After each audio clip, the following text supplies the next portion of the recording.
नमस्कार, मैं हूं हरेंद्र प्रसाद और आप देख रहे हैं आईना न्यूज। खबर जनपद ऊधम सिंह नगर के खटीमा तहसील से है। आज हम एक स्थानीय किसान के घर पहुंचे हैं और जो ऑर्गेनिक खाद का इस्तेमाल करके फसल उगाते हैं। वास्तव में ये देखने में आया है कि हमारे जो ज़मीन की उत्पादन क्षमता है, लगातार रासायनिक उर्वरक और रासायनिक दवाइयों के छिड़काव से और इस्तेमाल से कृषि क्षेत्र में काफ़ी ज़मीनों को नुकसान हुआ। जिस तरीके से तमाम रासायनिक खादों से उत्पादित राशन मनुष्य खा रहा है तो बीमार हो रहा है, उसी तरीके से ज़मीन भी हमारी बीमारी की कगार पर है और इसकी मृदा शक्ति, जो उत्पादन शक्ति है, वो क्षीण हो रही है, कम हो रही है। तो इसमें बहुत काफ़ी विचार करने के बाद कुछ लोगों ने रासायनिक खादों को धीरे धीरे कम किया है और जो ऑर्गेनिक खाद है उसकी तरफ अपना कदम बढ़ा रहे हैं। और ये ज़रूरी भी है कि अगर ज़मीन बीमार हो जाएगी और ज़मीन की उत्पादन क्षमता यदि कम हो जाती है तो निश्चित रूप से जो आर्थिक समाधान होना है ज़मीन के ज़रिए वो कम हो जाएगा। और एक बात और भी है, आप ये देख सकते हैं, ये ऑर्गेनिक खाद से जो है उगाया गया है। ये कैमरामैन को बोलूँगा जरा आप ये दिखाएंगे, नज़दीक से दिखाइए, जूम करके दिखाइएगा ताकि समझ में आए, देखने में आए क्योंकि और इधर ये कुछ सब्जी भी लगी हुई है, ये आलू भी है, ये बरसीन भी है। और इधर आ जाइएगा, इधर ये गेहूँ का खेत है और हमारे जो किसान भाई हैं वो आपको पूरी जानकारी बताएंगे और हम आपको पूरी जानकारी दिखाएंगे इसके संबंध में, ऑर्गेनिक खादों के बारे में, और बताएंगे भी। हालांकि रासायनिक उर्वरकों के इस्तेमाल से और ऑर्गेनिक उर्वरक के इस्तेमाल में फ़र्क है।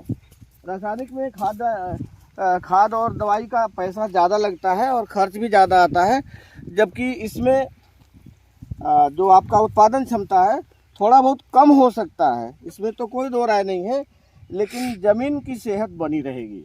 इसके लिए हमारे साथ कमलेश मौर्य जी हैं, इनसे हम जानकारी लेते हैं कि कब से किस तरीके से आपने इसको शुरू किया और आपका क्या उद्देश्य है, और उस उद्देश्य के बारे में हम बातचीत करेंगे। तो नमस्कार भाई साहब। नमस्कार सर। आपका नाम क्या है? जी सर, कमलेश मौर्य। तो सर, आपने ये जो ऑर्गेनिक खेती शुरू की है जी, ये क्यों किया आपने ऐसा? सर ऐसा है, अब हमारी ज़मीन तो बीमार हो चुकी है, पेस्टिसाइड डालते डालते सब कुछ ख़राब हो गया है। तो अब हमने देखा कि भारत सरकार जैविक खेती को बढ़ावा देने के लिए और ये कर रही है कि भाई आगे पेस्टिसाइड बंद हो, लोगों को बीमारी बहुत हो रही है, हम खुद बीमार हो रहे हैं, कई बीमारियों से स्वयं को ग्रसित है और हमारा देश, हमारा गांव परिवार। तो हमने सर मैंने शुरू करने का प्रयास किया। तो हमने नेचर फार्म का एक सोइल कंडीशनर आता है, जैसे हम NPK डालते हैं, उसको हमने डाला है। आप देख सकते हैं, इस खेत को डाला है, ये बरसीन है, सब्जी है, पालक है और लाई भी थोड़ी सी लगाई है। मैंने सब फसलों पे ट्रायल किया है और आपके सामने इस खेत में कुछ भी नहीं पड़ा है पेस्टिसाइड, सिर्फ और सिर्फ थोड़ा हमने घूरा डाला है और इसमें सोइल कंडीशनर डाला है। और इस खेत को मैं अभी रिसर्च करूँगा, क्योंकि पूरा छमाही मैं यूरिया का एक दाना नहीं डालने वाला हूँ, कोई पेस्टिसाइड नहीं डालूँगा, और इसको हम देखते हैं कि क्या होता है और मुझे उम्मीद है कि ये बढ़िया होगा सर। तो हमने बहुत बड़ी पहल की है सर और मैं आगे इसमें बढ़ रहा हूँ सर। नहीं, ठीक है, आपका कहना बिल्कुल सही है और होना भी चाहिए, क्योंकि जो कुछ भी ज़मीन से उत्पन्न होता है वही खाया पिया जाता है। और देखने में आया है कि जो पेस्टिसाइड इस्तेमाल करते हैं किसान, उससे जो मनुष्य में जो बीमारी है वो तो है ही, देखने में ये भी आया है कि जो दुधारू पशु हैं उनमें भी बांझपन की समस्या आ रही है। तो इस समस्या से निजात पाने के लिए सिर्फ और सिर्फ एक ही उपाय है कि हम ऑर्गेनिक की तरफ बढ़ें। अब मैं ये नहीं कहता हूँ कि आप रासायनिक उर्वरक को और दवाई को एकदम से छोड़ दें, मैं ये नहीं कह रहा हूँ, लेकिन मैं ये कहता हूँ कि धीरे धीरे जिस तरीके से कमलेश मौर्य जी ने ये पहल की है, जैसा कि उन्होंने बताया है, उस तरीके से आप भी पहल करें और अपने ज़मीन की सेहत को बचाएं, क्योंकि भारत का जो इकोनॉमिक ढांचा है वो खेती बाड़ी पर डिपेंड करता है। यदि हमारी खेती बीमार हो जाती है तो हमारी बीमार खेती से जो कुछ भी अन्न उत्पन्न होगा वो बीमार होगा और जो भी लोग खाएंगे वो निश्चित रूप से बीमार होंगे। तो इसलिए ये जरूरी है कि थोड़ा थोड़ा इसकी ओर आगे की ओर बढ़ना चाहिए। किसान भाइयों, आपके सम्मुख हम कुछ जो ऑर्गेनिक खाद और दवाइयाँ हैं, इसके बारे में हम आपको थोड़ा जानकारी देंगे। और जानकारी के लिए हमारे साथ जो कमलेश मौर्य जी हैं वो इसको इस्तेमाल करते हैं, और मैं इनसे बात करूंगा कि किस किस तरीके से इनको इस्तेमाल करना है और इनके रेट क्या है, ये रासायनिक खाद से सस्ता पड़ता है या महंगा पड़ता है, पूरी जानकारी आपको दी जाएगी। तो मौर्य जी, एक बार फिर से आपका स्वागत है। जी सर, आपका भी। तो आपका जो ये थैला है, जी सर, इसमें क्या चीज है? इसमें सर ये बायोजाइम है। अच्छा, बायोजाइमेक्स करके है हमारा, ये अच्छा। नेचर फार्म का। जी सर, तो ये 5 किलो 1 एकड़ का है सर। अच्छा, 1 एकड़ का है। जी सर, 1 एकड़ में अच्छा, पड़ता ये है। दूसरा क्या चीज है? ये सर बायो पोटास है। अच्छा अच्छा। तो ये 10 किलो प्रति एकड़ अभी हम डलवा रहे हैं इसको। अच्छा अच्छा अच्छा। और सर ये हमारा है सैनिक। अच्छा। जैसे हम गेहूं, आलू, मटर की बुआई करते हैं, उसमें जड़ में डालने के लिए है। अच्छा कोई अच्छा। फंगस ना लगे, उसमें कीड़ा ना लगे, सुंडी ना ठीक है लगे। ठीक है। अच्छा, उसके बाद हमारा ये सल्फर है। थोड़ा ऊपर उठाइएगा। सल्फेक्स, जी। अच्छा ये अच्छा। नेचर फार्म का ये जो है सल्फर है। अच्छा अच्छा। और इसको हम जो है इसको पानी लगने के बाद डालते हैं। अच्छा अच्छा। ये सब टोटल जो है आयुर्वेदिक से संबंधित है? जी, सब ऑर्गेनिक होगा सर। सब ऑर्गेनिक होगा। नो अच्छा, इन पेस्टिसाइड। शीशियों में क्या है? ये जो शीशी अच्छा है सर, ये? अभी मैं दिखा रहा हूँ आगे में। ये ग्रीन मैक्स है। अच्छा अच्छा। जैसे हम जिंक की जगह जैसे जो डालते हैं, ये ऑर्गेनिक प्रोडक्ट है। ये पौधे को हरा भरा करता है। अच्छा। पानी लगने के बाद हम इसको सिंचाई के बाद देते हैं। और आगे हम ये देखिए, आप देख सकते हैं, ये फंगी कवर है। अच्छा अच्छा। और जैसे सड़न गलन होती है, फंगस हो जाता है, सूखने लगता है पौधा, उसमें जान नहीं रहती है, उसको पुष्ट करने के लिए ये फंगी कवर है। ठीक हो गया। उसको ये लगाते हैं। और जैसे हमारे फसल में क्या होता है, कीड़ा लग जाता है, कीट पतंग। तो अभी तक कुछ कंपनियों के पास हमारे ऑर्गेनिक में कोई कीटनाशक दवाइयाँ नहीं थी, लेकिन अब हमारे नेचर फार्म ने ये जो है कीटनाशक को क्रूप फाइटर देख रहे हैं कि ये कीटनाशक है।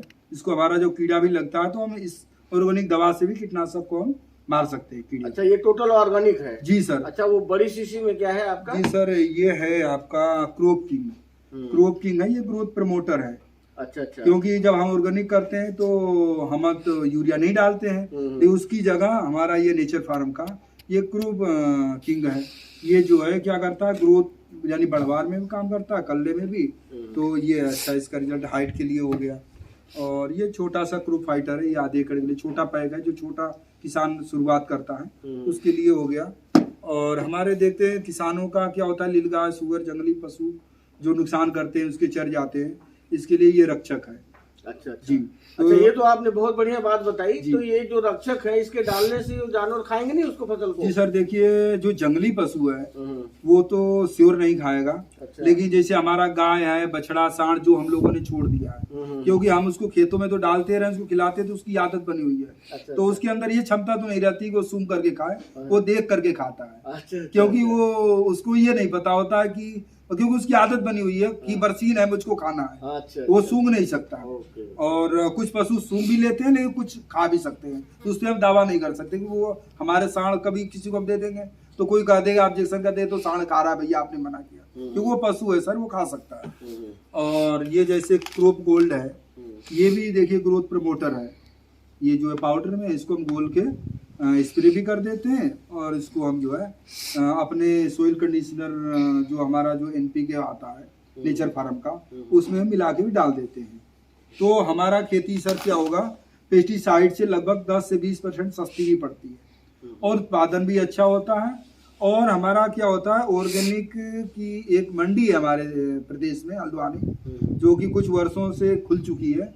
लेकिन हमारा किसान अभी तक जागरूक नहीं है कि मुझे ऑर्गेनिक करना चाहिए। उसके अंदर संशय है कि मेरी फसल सही नहीं होगी, कि यार कम उत्पादन होगा, कि हम घाटे में हो जाएंगे। लेकिन सर मैं बताना चाहूँगा कि अगर कोई व्यक्ति अगर नेचुरल ऑर्गेनिक खेती करता है तो उसका गेहूँ हल्द्वानी में अगर जैविक मंडी में ले जाता है, आज के समय में सर 45 रुपए पर क्विंटल रेट है। तो किसान, जी सर, लगभग उसका रेट ज्यादा भी हो जाता है, कभी कम भी हो जाता है। कम हो सकता है जैसे मंडी में ज्यादा माल आ जाए तो मांग कम हो जाए, तो हो सकता है कि कम हो जाए, लेकिन लगभग इस समय 4500 से 5000 के आसपास जा रहा है। जी सर। तो आपके अनुमान से मौर्य जी, उत्तराखंड में कितनी खेती होती होगी जिसमें ऑर्गेनिक का इस्तेमाल किया जा रहा है? सर अगर माने तो हमारे उत्तराखंड के लगभग 13 जिले हमारे जो है, ऊपर पहाड़ के तो लगभग मैंने जाके देखा भी है, 70% लोग ऑर्गेनिक ही करते हैं। कुछ कीड़ा कीट लगता है उसका पेस्टिसाइड का लोग, मैंने खुद अनुभव किया है कि मैंने अभी भवाली में गया था और इधर अल्मोड़ा पिथौरागढ़, तो वहाँ के लोग जो है नेचुरल खेती कर रहे हैं। कुछ जरूरी, जैसे उनका खेत में फंगस लगी गया तो मजबूरी है कि उन्होंने कुछ डाला, लेकिन 70% वो लोग जैविक कर रहे हैं। अब हमारे प्लेन के उधम सिंह नगर और हरिद्वार 2 जिले हैं जहाँ पे पेस्टिसाइड का अंधाधुंध जो है प्रयोग होता है। लेकिन हमारी उत्तराखंड सरकार ने, अभी हमने देखा है कि कुछ दिन पहले त्रिवेंद्र सिंह रावत जी थे, उन्होंने जैविक एक्ट पास किया है, जिसमें भविष्य में सरकार भी ये चाह रही है कि हमारे यहाँ जैविक ही उत्पादन हो। सरकार प्रोत्साहित भी करना चाहती है और सरकार ने कहा कि आप लोग करिए। अब आप जानते हैं आदरणीय प्रधानमंत्री मोदी जी ने भी कहा है भाई किसानों की मैं आय दोगुनी करना चाहता हूँ, लेकिन उसका यही है कि जब तक हम ऑर्गेनिक खेती नहीं करेंगे तो हमारा जो है जैविक रेट नहीं मिलेगा। इसका सीधा सा मतलब ये है निकलता है सर कि यदि खेती में जो लागत है जी, अगर वो कम हो जाए जी, तो किसान की आमदनी ऑटोमेटिक बढ़ सकती है। बिल्कुल सर, बढ़ जाएगी तो और खेत का सेहत बना रह सकता है। जी, सेहत भी बना रहेगा। और बहुत बहुत धन्यवाद आपका इस जानकारी के लिए। अंत में आपको मैं चाहूंगा कि किसानों को इस मंच के माध्यम से क्या संदेश देना चाहते हैं? जी सर, मैं ये चाहूँगा कि किसान भी हमारा जैविक खेती करना शुरू करे, और अगर शुरू करते हैं तो एक तो खुद को स्वस्थ रहेंगे, उनके पशु को भी अच्छा भूसा चारा मिलेगा, बरसीन भी मिलेगा, उसका पशु भी स्वस्थ होगा, उसको दूध भी अच्छा खाने को मिलेगा, उसका परिवार भी स्वस्थ होगा, उसकी आर्थिक स्थिति भी ठीक होगी। जी सर। तो धन्यवाद सर, आज की वीडियो में इतना ही। मिलते हैं फिर अगले वीडियो में, तब तक के लिए नमस्कार।